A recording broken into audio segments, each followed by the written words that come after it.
Our objectives this afternoon are to begin to understand the need to define local mastery. So really looking at internal processes to help create alignment on what is mastery for you in your district. Aligning mastery with a local assessment plan. So what are those key assessment types that align to how you will be tracking mastery in your classrooms? Looking at how to determine stakeholder involvement around mastery. So who needs to be included in the decision making and implementation of these processes? And then how will you evaluate data from year to year? So really looking at the process level and what will be represented in your district.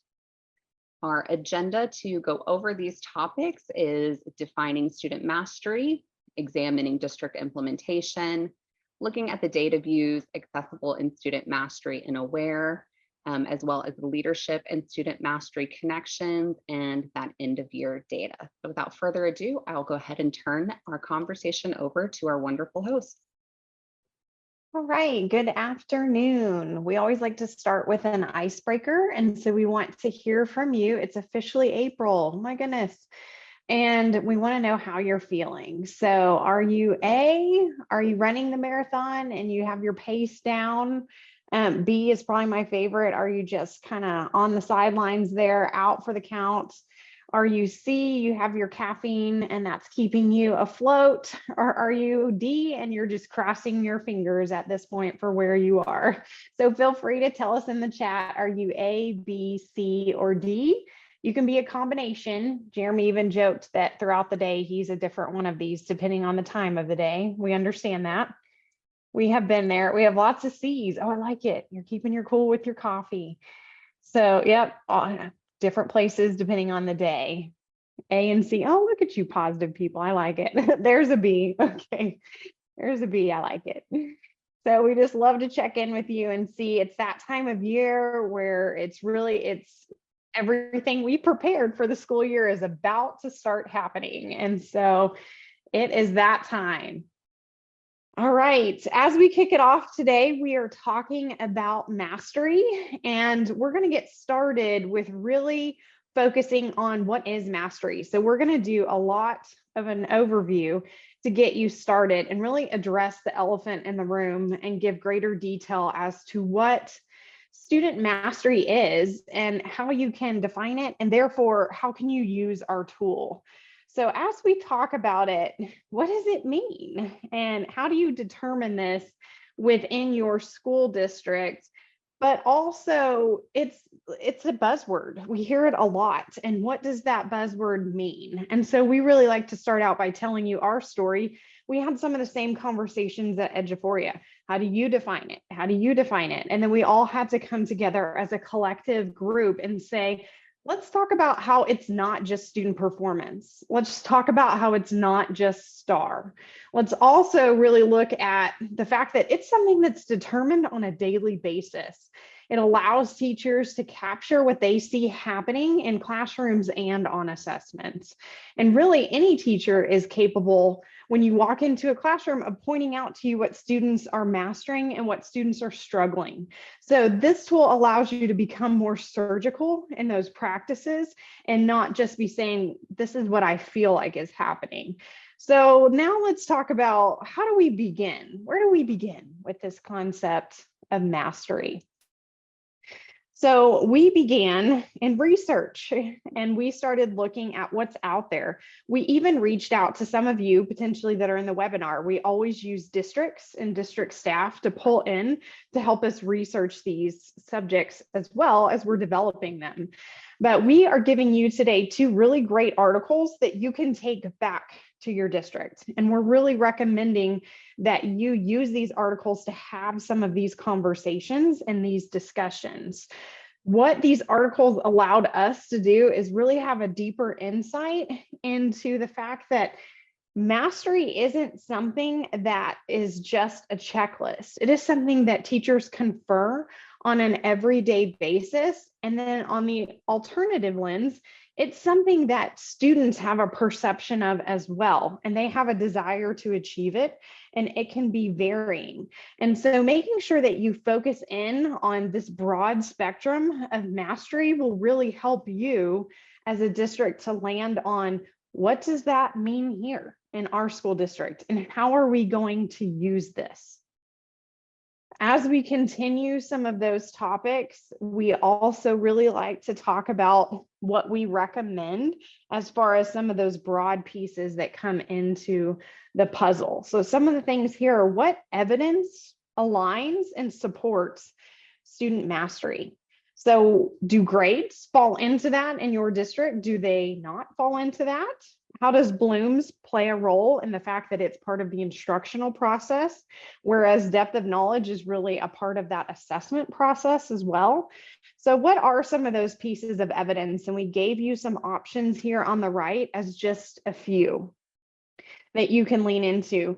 The real piece to take away is there is not one measure alone that will help you to determine mastery. It is a collection of multiple different pieces brought together that allow that determination to exist.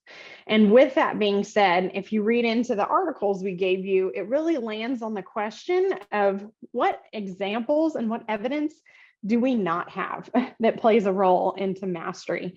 And what does that mean? How do we collect some of those pieces of evidence if we don't readily have paths to gauge them and interpret them? All right, as we continue going, then this should kind of lead you down a path of discovery, collaborative conversation, and then lead to when are we ready to start implementing this within our district? So when have we reached that point? And we really want to focus on 4 things and really stand firm in these 4 things. And so once your district is able to define mastery locally, that's going to be a key takeaway. Can you define it? And can your teachers define it, and any other stakeholders that are going to be involved? And then as you extend on that, how do we define some of the labels associated with mastery, which we'll show on the next slide? And how can we take what teachers understand about assessments and help them grab the correct and appropriate assessments to determine mastery? That will be a key piece as well. And finally, what students do we want to monitor? Again, we know that we all want to monitor every single student, but when we start looking at our teachers broad, can every teacher monitor every student by every standard? And we just want to have those collective conversations and bring them to the table so that we're really transparent about where we're moving forward. Okay, so here's those district labels. So after your district has really defined mastery, we have given you a place to be able to build terms and descriptors in the system. So very important. What are those terms? We have limited, mastered, and exceeded. You do not have to use those. You get to customize those based on your own verbiage, and more importantly, based on your own descriptor. If the descriptor doesn't give the teacher a place where they can identify a level, then we may need to go in a little bit more detail about what our descriptions say and what they mean. Okay, so we'll hear from y'all. That was already a lot of talking for me about different elements of mastery. Is your district currently implementing mastery with data analysis practices? So yes, we're doing that. B, we're planning to begin implementing mastery. Or no, we don't currently do that. Or D, we need to talk more about mastery at our district, and that's totally fair. So tell us in the chat, are you A, B, C, or D? Where are you with mastery? Oh, A, we got some A's. Okay, good. We need to make note of who our A's are. We're going to come talk to you. We want to hear from you. Some D's, some B's. All right, I did good labels. Awesome. I know it's a big, broad concept that we hear the word mastery a lot, and we think we all understand mastery. And then it is actually kind of fun to come to the table and say, how do you define it? But how do you define it? Because you'll probably be surprised that most of your educators define mastery in a slightly different way. All right, we had lots of D's. Okay, we're going to keep moving forward and keep on that subject of district implementation, but really speak from it more of the lens of showcasing our new tool and kind of what that means for district implementation. So as we do that, let's start out with Why is teacher perception so important? So our tool very much focuses on the teacher's lens of interpreting mastery. The research supports this message as well, but here at Eduphoria, we all believe that the teacher is the most qualified person to interpret if a student has demonstrated mastery, honestly, of any kind. That teacher is the one in the room living and breathing with the student, and so they are the ones who are most qualified to make this determination. Along with that belief with this tool, we also want to say we believe here at Eduphoria that all students can learn and achieve at high levels. And so the only variation there is that time. It takes some students more time than others to showcase that learning that they have achieved.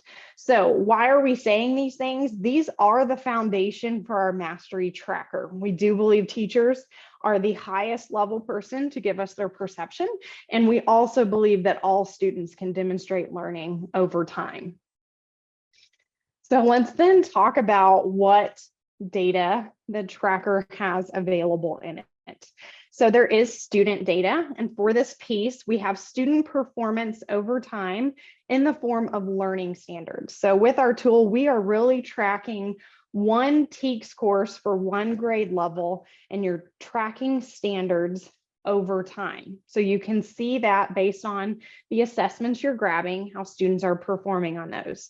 It's not limited there. We also want to tie to a major element in research that mastery can also be determined by the most recent performance on a standard. So if a student has been up and down and they land in a place where they have solid performance on the most recent assessment, that can very much be a factor in determining mastery. So we are leaning into that with our tool as well. Another key piece is going to be depth of knowledge for each standard and being able to interpret. If we have not assessed at the depth of knowledge level aligned to the standard, then are we where we need to be to determine mastery? As we keep going, our tracker allows you to look at data from year to year. This is very powerful.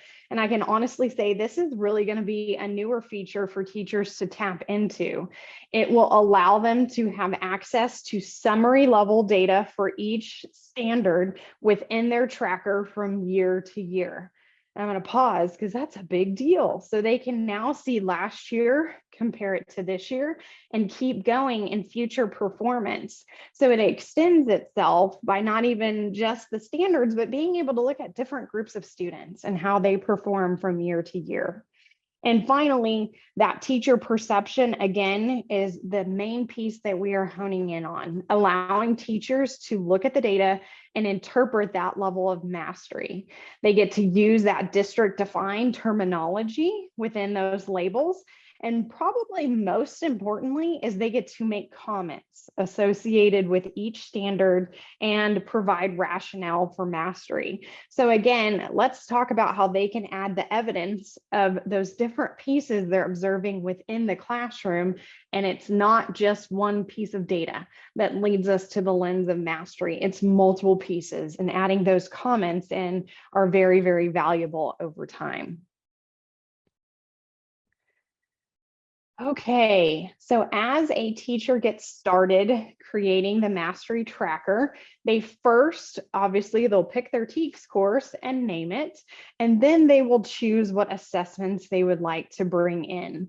We are allowing them to choose test types. Again, we don't want this process to be multiple clicks. And so we allow you to click the test types. If you would like campus-based assessment, district-based assessments, then all of those tests that fall under those test types will automatically be brought into the tracker.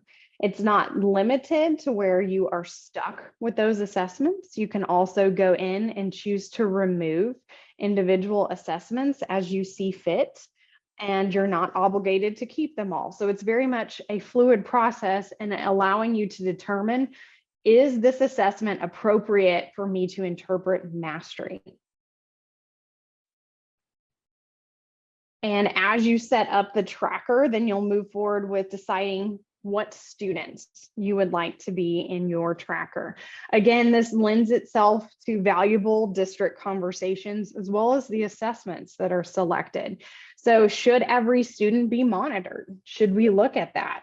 We designed the mastery tracker to bring in monitor or access lists at the very beginning so that you can grab certain populations of students that you've already deemed appropriate to monitor. But again, if you want to track high achieving students, then you could see if they're maintaining mastery of their standards, or vice versa. If you would like to start with students that have more areas where you would like to see growth over time, you could start with those groups of students. They may not have been high performing in the past, so you want to monitor them more fluidly now. The tracker gives you all these options to be able to have these district conversations. And again, monitoring every single student may not be the best practice within your district and not the most valuable use of teachers' time.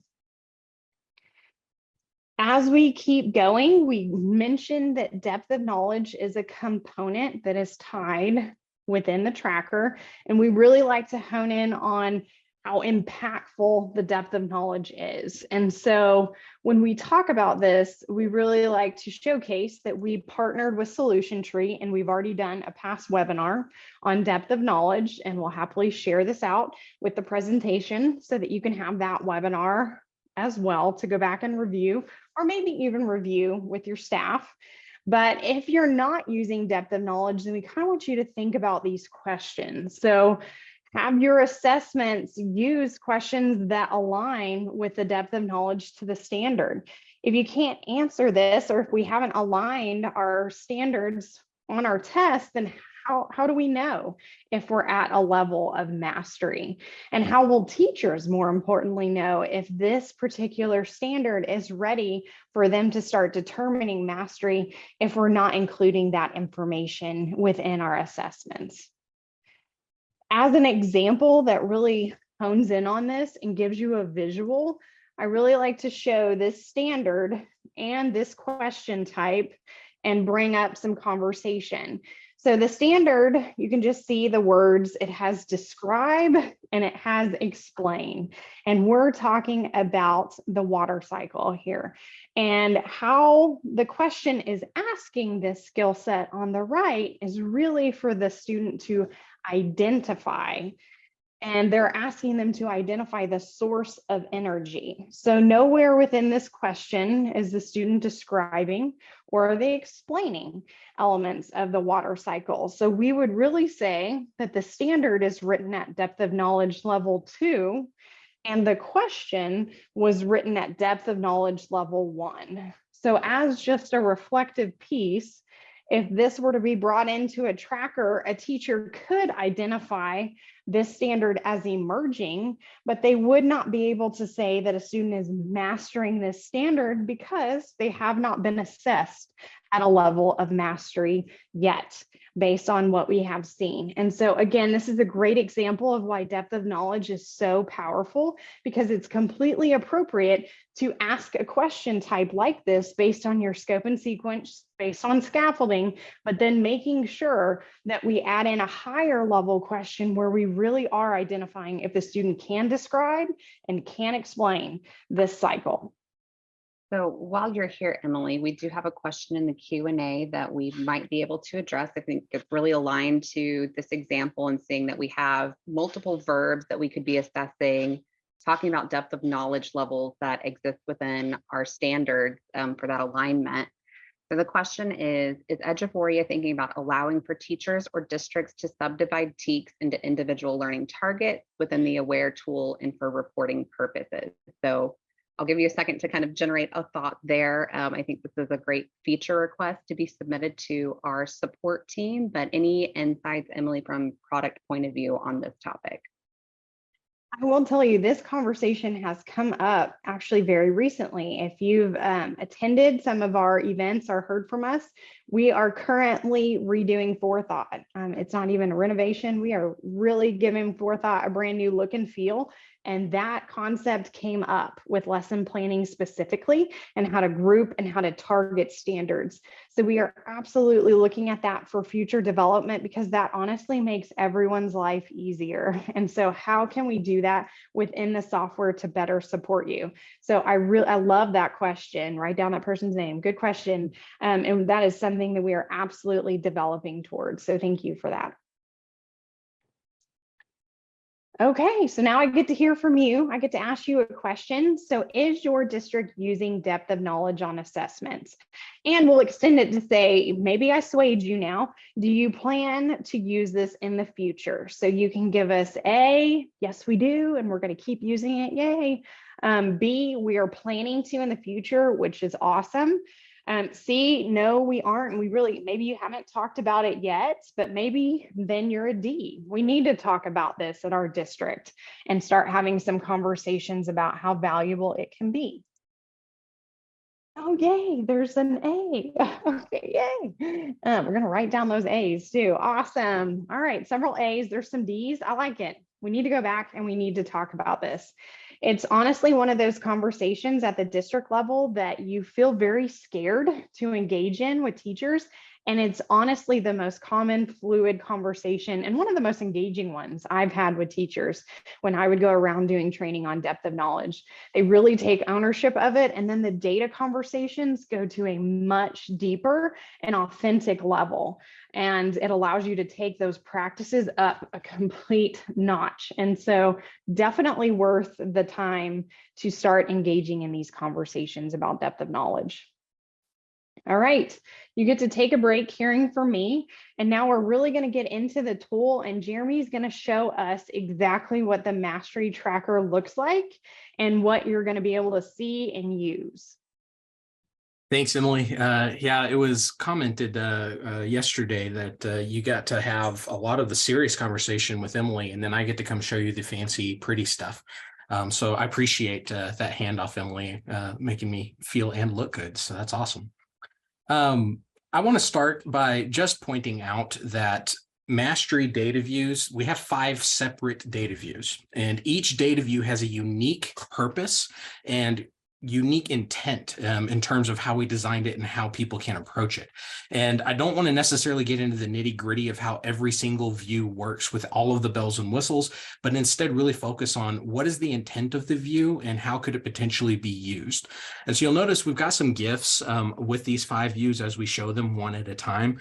And these GIFs I'm going to use just as a base point to try to highlight what it is that you're seeing, and then kind of discuss some things that might be worth pointing out and thinking about as utilizing the mastery tool could become part of your conversations in the future. Because like Emily said, it's one thing to dive into the tool and start using it, but there are a lot of things that need to be in place to decide what exactly does exceeded mean? What does mastered mean? What does limited mean? Or do we even want to use those terms? And making sure that everyone across the board is on the same page when trying to utilize these things. And so let's assume you've gone through and you've created a tracker. The first view that you'll land on, or the home page, if you will, for a data tracker is the student summary view. With the student summary view, you see the students along the left. You see all of the standards tied to the assessments that you've selected for the tracker along the top. And you'll notice that you are allowed to set a mastery perception for each standard per student. That is a common theme across all of the views. Every standard and every student gets 1 mastery perception per standard. But next to those standards, or next to those perceptions rather, you see a little box for the teacher to drop in a comment. That comment box is super powerful because, like Emily highlighted earlier, there's a lot of data sources that you can try to pull in order to determine mastery, but sometimes that data doesn't necessarily come in something that is uploaded into Eduphoria. Maybe it's a classroom observation. Maybe it was a conversation you had with a student. Maybe it was something that was done on the fly with a bell ringer or something along those lines.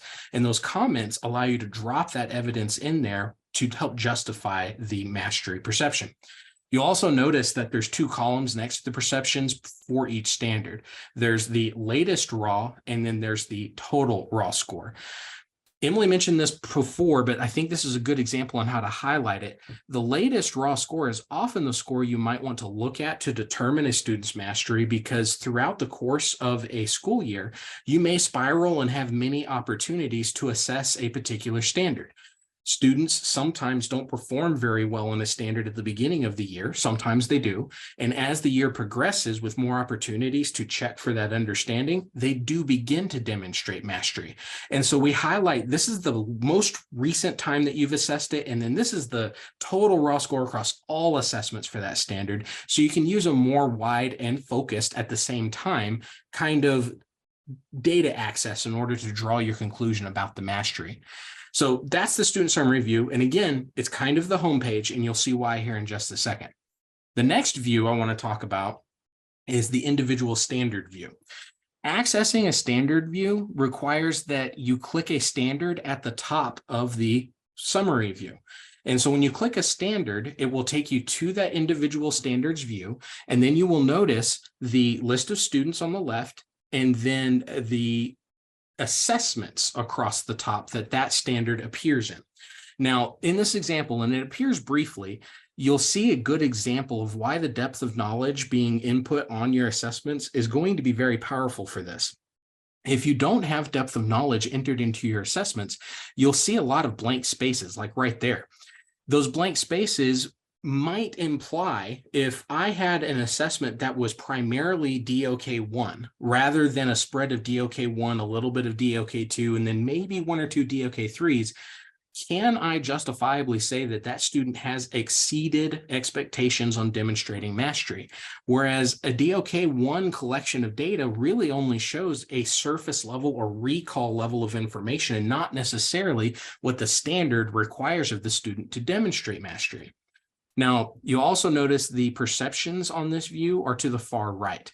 That's again because each standard, we only have one standard on this view, gets a perception per student. And so on the right, you can use the data you see in the standard view across assessments to change your perception. Note though, as I change a perception in this view, it will change the perception in other views. And so everywhere you have the opportunity to change a mastery perception, whatever the most recent perception is that you've entered will be the perception that's visible across any of the views. And then just for fun, 2 things I want to point out here in this view. I show and demonstrate in the GIF the combined DOKs.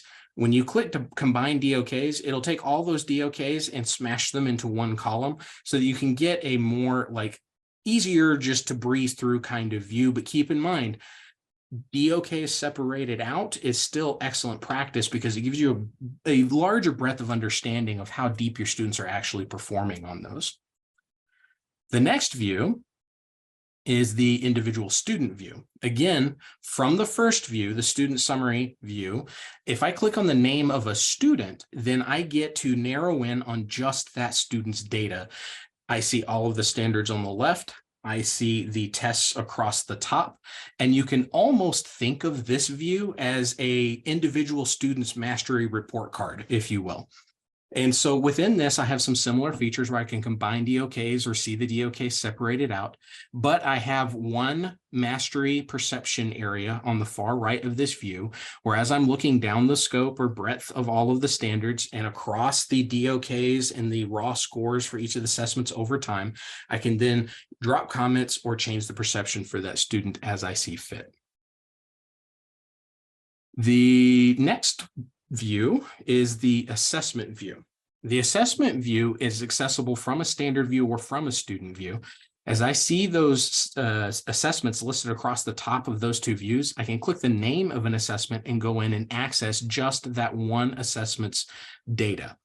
Now, when I see just that assessments data, I have the list of students that have that in the track. I have the list of students in my tracker down the left. I have the standards that appear in that test only across the top. And then I have the opportunity to set mastery per standard here. Now, I do want to caution when doing an assessment view, we've said a couple of times, a student's mastery may change and morph over time. The entire total raw score for a student may or may not be the best determining factor on a student's mastery, so much as the most recent data might. Similarly, when I go and access an assessment, and let's say I'm halfway through the year and I go and look at an assessment from the very, very beginning of the year, that data that I'm looking at is great for me to get an understanding of where that situation was for that particular assessment with those standards, but it might not be the most recent data. And therefore, this particular view may not be the view that I want to change my mastery perceptions. It might be, but it's something we need to be cautious about. So keep that in mind as you're looking at it. Within the assessment view, you'll notice we've also tried to provide you two different columns. This is the raw score for that test and your total raw score across all assessments that have that standard right next to each other, so that you can still see that difference between, okay, this is how the kid performed in this moment, and this is kind of how they're performing on average across all moments that this standard was assessed, and I have that data for. And last but not least, we have the mastery summary overview. The mastery overview is almost like the mastery tracker report card as a whole. And you'll see here, there's not individual students listed on this view. And accessing this view required that you access it from a drop down towards the top left.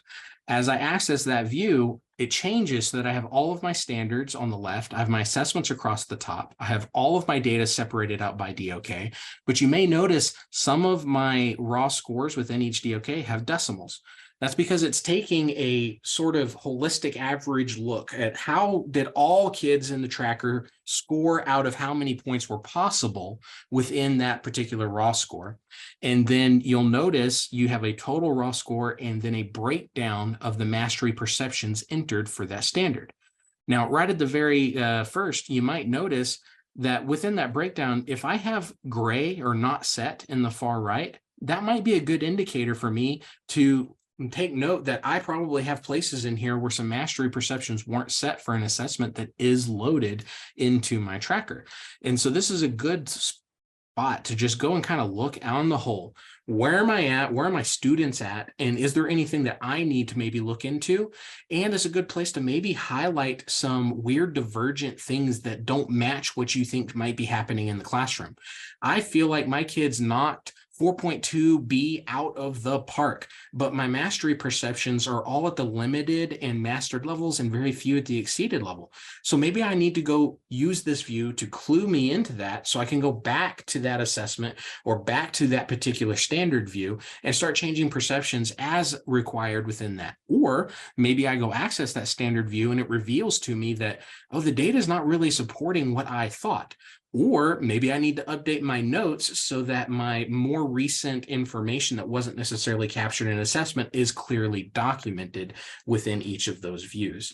And I would like to point out just real quick, because we do have the time, you'll notice that across the views at the top, there was an opportunity for you to actually filter by type of standard. So we've built in the ability for you to surface only the processing standards, only the readiness standards, or only the supporting standards as you would like.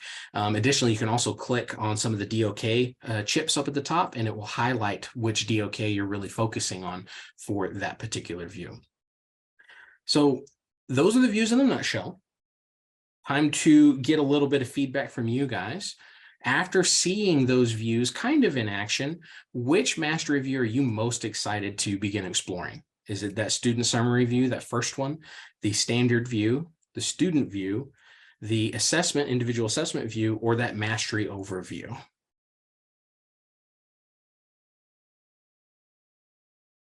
See some A's and an E. I got a B coming in.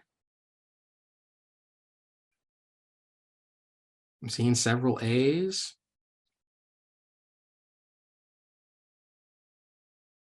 Excellent.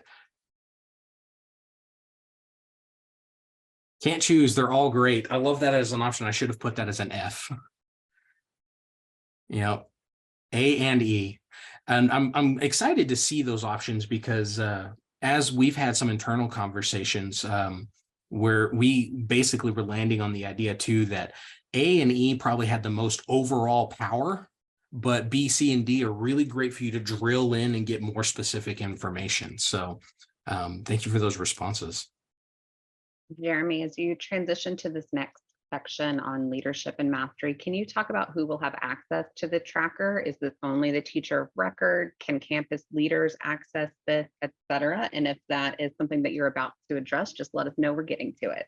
I believe Emily is going to be addressing a lot of that in her next section. And so I think I'll let her take over and she can talk about it. And then let's circle back and see if we missed anything.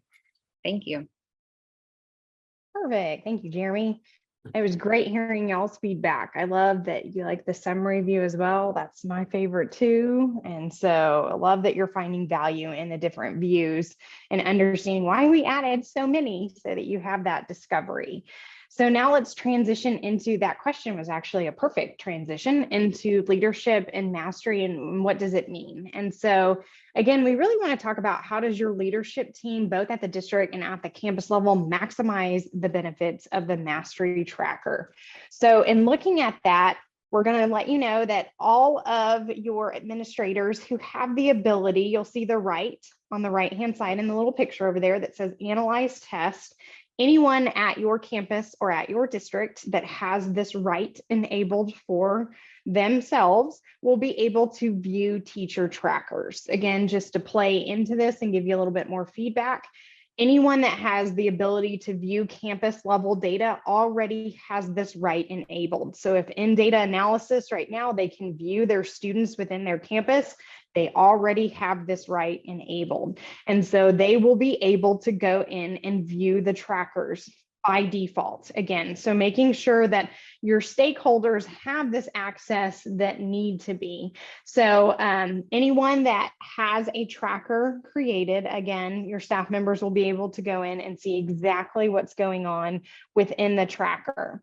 We didn't limit it there. We, of course, didn't want to shut anyone out of the tracker, but we also extended it to say that your administrators can also create a tracker if you want to. Okay, so the caveat to this is that you need to go in and create a student, what we used to call a monitor list, but now we're calling them student access list in order to be able to track students. So again, you have to have some level of ownership of those students. And so by creating a monitor or an access list, then you can go in and create your own tracker. I am definitely one of those people. I would have wanted to play and explore and understand with ownership firsthand in order to talk to other people about this tool within my district. So I would definitely be a hands-on person. And of course, you can think of multiple other stakeholders who need this access too. So making sure that SPED staff, intervention staff, any of your instructional coaches as well would probably benefit from having this access and having a monitor list that they can go in and check out how students are doing. With that being said, let's kind of talk about what are some best practice use for viewing the tracker and interacting with it. So in the beginning of adoption of the tracker itself, your viewing practices are probably going to be taking that support role. So you're probably going to be making sure that the interpretation of mastery is accurate based on your district decisions and definitions. This tool is unique in that it provides a transparent lens into the cognitive process that enables coaches to do what they do best.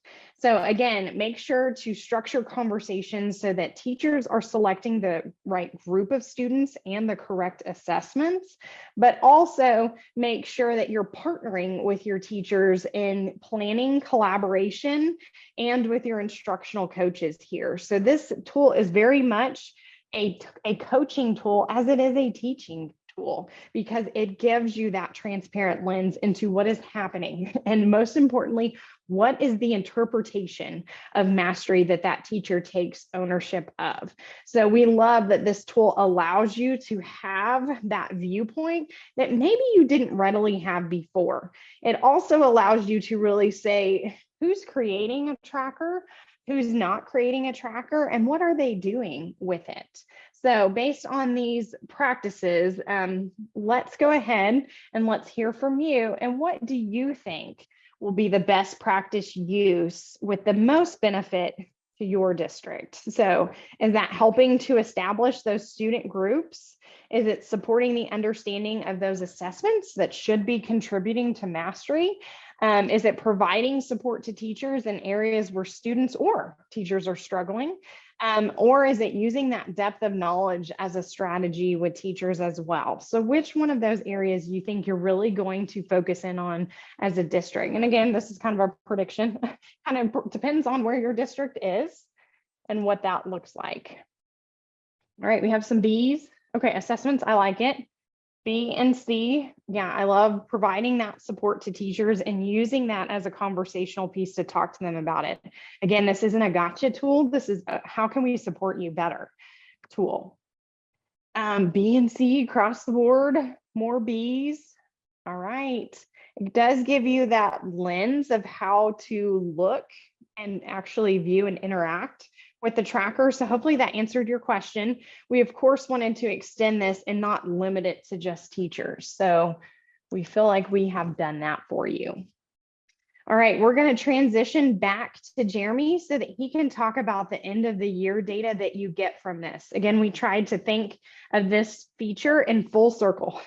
So not only this year, what does this mean for the next couple of years coming?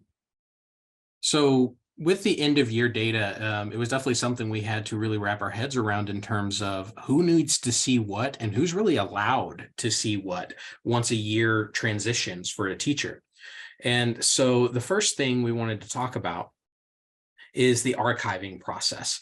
When you get to the end of a school year, the mastery trackers will archive.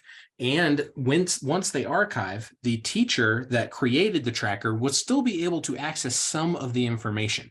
Namely, they'll be able to access that summary overview or the mastery report card, if you will. We know with various data privacy laws, those teachers, as the kids leave their rosters and move into the next teacher's rosters, they're not really able to see some of that specific data for those students, but it's still very valuable for them to see the overall mastery snapshot, if you will, of that previous year's group of kids. And so with that overview, you'll still be able to access a tracker that has been archived and see that overview so you can get a 30,000-foot view of, with all these standards that I assessed and all of the perceptions that I put in last year, this is the spread and this is kind of where my students were.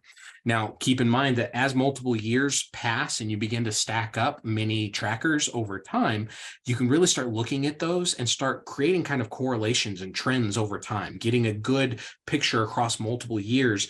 How is the data changing or how is it not changing? And then how can we respond with that bit of information over time? Next is the student profile. So after, or actually as mastery trackers are going, and even when they're archived, the individual student view or the student report card, as I kind of mentioned it prior, will attach itself to the student profile. We're going to be creating, or we've created really, a new tab in the student profile called Mastery. Well, you'll be able to see all of the mastery trackers that have been created and tied to a particular student. Accessing a tracker from this point will only surface the individual student view's data. You won't be able to get into other portions of the tracker. You'll just have that one student's view. Any teacher that has that student rostered will be able to see the data in that tracker, including the perceptions that have been tied to that. Similarly, people with analyzed tests for either a campus or the entire district, if you have the rights to view students, any student you search up, go to the Mastery tab, you'll be able to see that information tied to that student. So within that, remember that individual one shows each standard, the perception of the mastery, and then it really helps that next grade level teacher be able to see and interpret that student's mastery by standard from the past, and maybe even make some interjections about how can I begin to proceed with that student this year. So what will data look like with mastery? You can frame these sets of questions by the time of year that you're really looking at them. When you're looking at the beginning of the year, remember, we need to ask ourselves, how are teachers going to review data from the previous year? And how can that potentially be useful for my teachers in setting the stage for the coming year? What actions are staff going to take based on last year's standards performance? Am I going to use that to try to look at intervention groups right off the bat, or just get some general information? And how will instructional staff utilize this data to inform their own practices? In terms of, okay, maybe I can see with vertical alignment, this standard was a struggle for some kids last year. I might need to appropriate different amounts of time to different standards as this year unfolds. Within the middle of the year, we would need to be asking ourselves how this data affect intervention as the year progresses. Am I pulling kids in that need intervention? Am I moving them out of intervention if they don't need any more of that tier 2 support and they're back into tier 1? How will this data affect acceleration of students that are really showing that they know their stuff and they're punching it down every single time we assess it? How are teachers going to be supported based on this data? We can use mastery trackers from an administrative level to really try to help decide, how am I going to allocate resources? How am I going to allocate time? How am I going to allocate support staff? How will instructional staff utilize this data to inform their current practices with instruction? And then as the year begins to wind down near the end of the year, we have a different set of questions, including like, how will this data be reviewed once STAR results are in? How will this data affect professional development and what we offer our teachers, or what we recommend teachers to go and pursue? How's that going to affect our scope and sequence? We may decide it might help us to juggle the order of some of our units if we see that one unit of study has a much higher set of rigor and expectations than a different unit. And then how could that in turn impact your assessments next year? Maybe I'm seeing a misalignment between perceived mastery and STAR results at the end of the year. And if my perceived mastery is not in line with how things are actually turning out, then maybe that might point us back towards the assessments and things we need to change. So continuing on, these are just another set of great questions to ask your district as you really start looking at data as it's coming through at the end of the year. And as the year progresses, how can instructional coaches use this data? How are principals using this data and connecting with teachers as a result of it? How are administrators using this data to help guide district decisions and intervention plans and the like? How will this data affect PLCs? Mastery trackers can be so powerful with PLCs. Think of ways that you can fold those into those conversations during those times. And then what are our guidelines and expectations as a district for using mastery trackers? Setting that stage and setting those expectations early is going to help really fine tune and hone in your approach with using mastery trackers. And our final reflection question: what feature within the mastery tracker, now that we've really kind of hit them all, what are you most excited about? Is it tracking standards is hopefully going to be easy? Is it that there are multiple different ways to analyze mastery? Is it going to be trying to compare data to STAR at the end of the year? Is it the data stays with the student from year to year and teacher to teacher? Or can you not choose and you like all of the above? Ooh, lots of variety, a couple of E's, some B's and A's, some C's, E's, lots of E's. Awesome.